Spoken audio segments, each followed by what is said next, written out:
vendredi 10 février 2023, Pierre Palmade sous l'emprise de la drogue percutait la voiture d'une famille au cours d'un terrible accident. Plus d'une semaine après le drame, les 3 victimes sont toujours hospitalisées. Si la jeune femme a perdu son bébé, le père et son fils de 6 ans se trouvent toujours dans un état grave.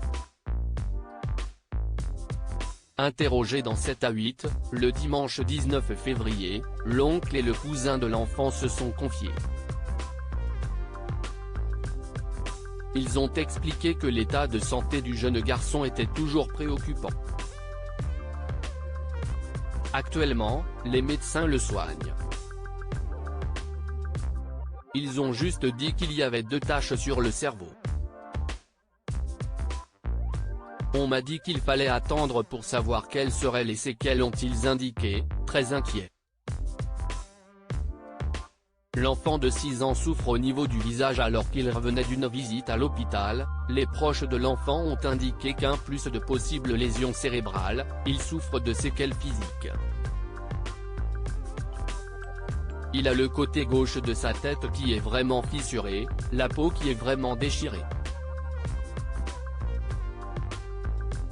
On lui a parlé un peu, il répondait, il bougeait sa main, ses pieds, ont-ils expliqué avant de poursuivre en expliquant que pour le moment, le petit garçon n'était pas capable de faire de phrases et qu'il souffrait beaucoup au niveau de la mâchoire.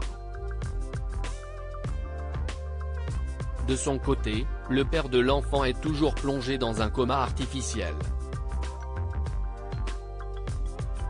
Après un premier réveil, il a été rendormi à cause de ses douleurs trop importantes. Son neveu a indiqué, si est un miracle qu'il ait survécu jusqu'à aujourd'hui. J'espère qu'il va guérir. Si l'état de santé du père de famille pourrait s'améliorer dans les prochaines semaines, il ne pourra pas reprendre une vie normale puisqu'il sera handicapé au moins à 80%. Une terrible nouvelle pour ses proches.